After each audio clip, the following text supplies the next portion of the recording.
Ты слушаешь Радио Мария.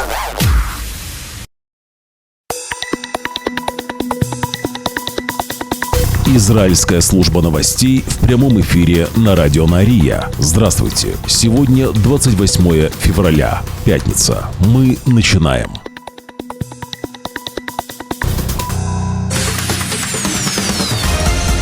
Главные новости Израиля. Слушай на Радио Мария. И начинаем с главной темы выпуска. Министр обороны Израиля Исраэль Кац заявил, цитирую: «После вступления в силу соглашения о прекращении огня в секторе Газа мы получили информацию о том, что Хамас замышляет нападение на солдат Цааля, а также израильские населенные пункты. Мы пошли на прекращение огня в Газе не потому, что у нас кончились боеприпасы или не хватает бойцов. Мы хотим вернуть домой заложников, живых и павших. Эта цель превыше всего. Это наш моральный долг, проявление солидарности. Мы продолжим борьбу за возвращение всех похищенных». В ответ Хамас отвергают это обвинение, заявляя, что оно, цитирую, «не соответствует действительности» и было сделано для того, чтобы уклониться от выполнения соглашения о прекращении огня. Конец цитаты. О каких населенных пунктах, на которые готовится нападение, Кац не сообщил. Кроме этого, Кац также рассказал, что поселения в Иудее и Самарии являются защитной стеной большей части населения государства Израиль. Нам необходимо гарантировать, что мы также защищаем и защитника. Для меня Иудея и Самария, а также поселения на линии разграничения – это одно и то же.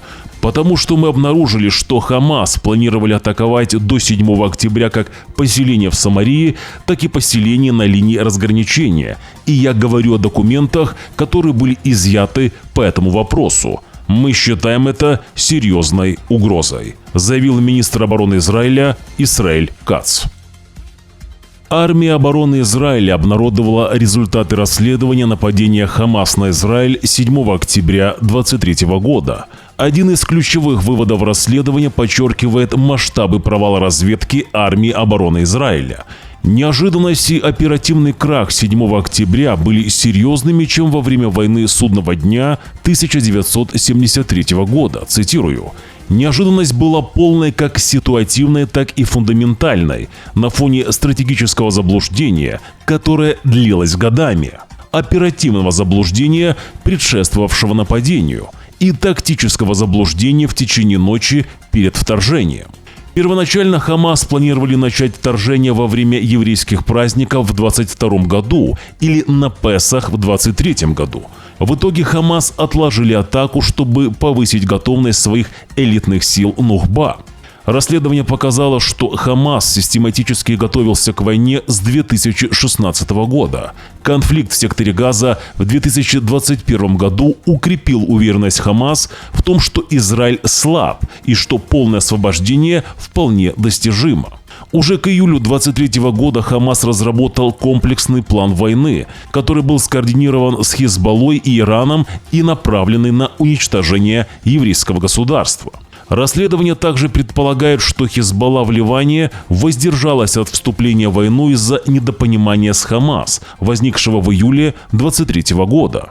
Несмотря на обнаруженные серьезные промахи, расследование не возлагает персональной ответственности ни на одного человека, оставляя дисциплинарные меры и увольнения на усмотрение Эяля Замира, преемника уходящего начальника Генштаба армии обороны Израиля Герци Алеви. Ну и в это же время пока что еще начальник Генштаба армии обороны Израиля генерал-лейтенант Герци Алеви снова заявил, что берет на себя полную ответственность за неудачи военных в период подготовки нападения Хамас 7 октября 2023 года и в сам день нападения. «Это моя ответственность. Я был военным командующим 7 октября. Я несу свою ответственность, я также несу всю вашу ответственность», говорит Алеви.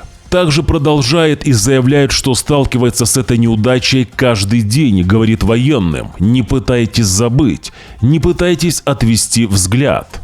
Еще раз добавлю, что Герци Алеви уходит в отставку из армии обороны Израиля 5 марта. Вместо Герци Алеви должность займет 59-летний генерал-майор запаса Эяль Замир.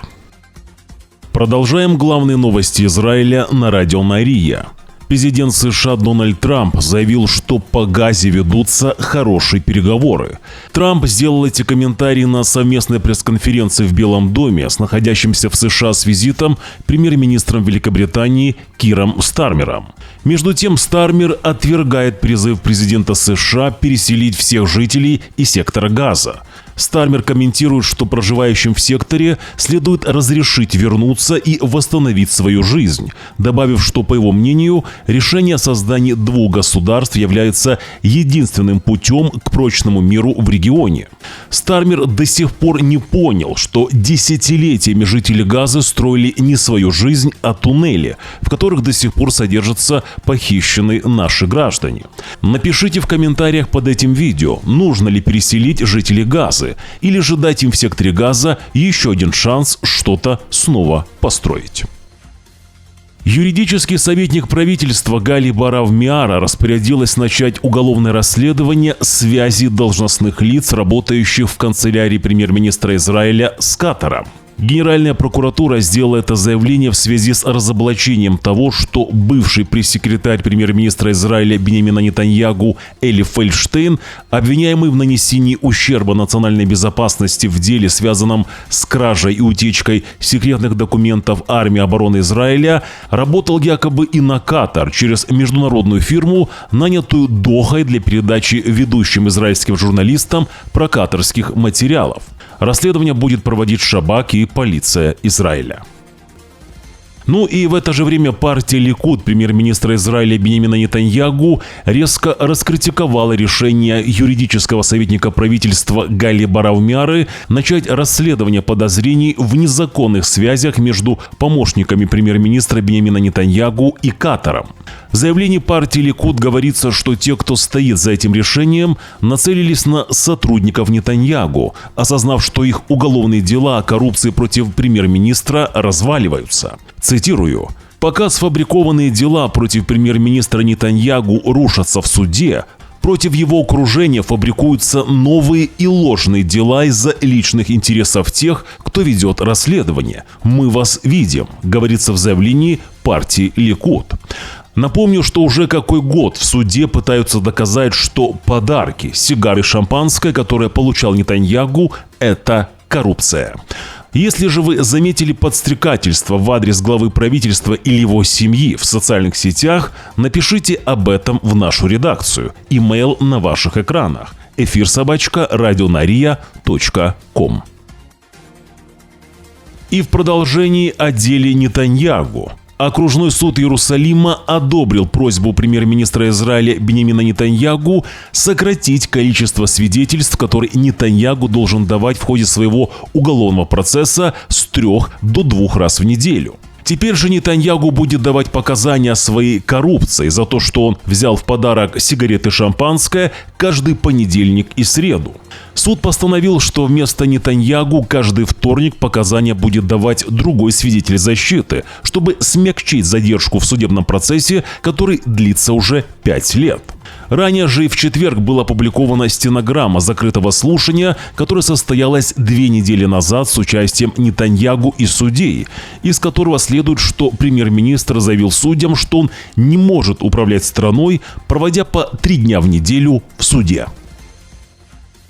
Вчера днем премьер-министр Израиля Биньямин Нетаньягу встретился с бывшим заложником Хамас Кейтом Сигалом, освобожденным из плена Хамас 1 февраля, а также его женой, которая была освобождена в рамках первой сделки о заложниках в ноябре 2023 года. «Насколько я понимаю, история еще не закончена», — говорит Сигал. «Хотя я вернулся, это моя и ваша ответственность вернуть всех. Я знаю, что вы многое делаете и продолжаете проявлять мужество и лидерство», — сказал Сигал. Нетаньягу же ответил: «Я постоянно работаю над освобождением оставшихся заложников. Я не намерен отказываться ни от кого». Во встрече также принимали участие дочь Сигала и жена премьер-министра Израиля Сара Нетаньягу. Французский депутат Европейского парламента, который в последние дни отказали во въезде в Израиль и которую депортировали из аэропорта имени Бен-Гуриона, вызвала возмущение во Франции, утверждая, что семья Бибас не была лишена жизни Хамас, оправдывая нападение Хамас 7 октября. Напомню, что израильские судмедэксперты заявили, что Шири Бибас и двое ее маленьких сыновей были лишены жизни своими похитителями в ноябре 2023 года. По данным французских СМИ, Рима Хасан на вопрос, были ли лишены жизни Шири Бибас и ее сыновья, ответила, что нет. Цитирую. Семья Бибас сама обратилась к израильским властям с просьбой прекратить комментировать обстоятельства ухода их близких, сказала Хасан, добавив, что они не получили официальной и четкой информации о сообщениях, переданных израильской армией. Хотя Хасан и признает, что Бибасы были бы живы, если бы их не похитили, цитирую. Существовала бы Хамас и атаки 7 октября, если бы не было незаконной оккупации и незаконной блокады, спрашивает Хасан, и утверждает, что Хамас действовал законно. В это же время мэр Кан заявляет, что подаст заявление на Хасан в прокуратуру Франции. Цитирую.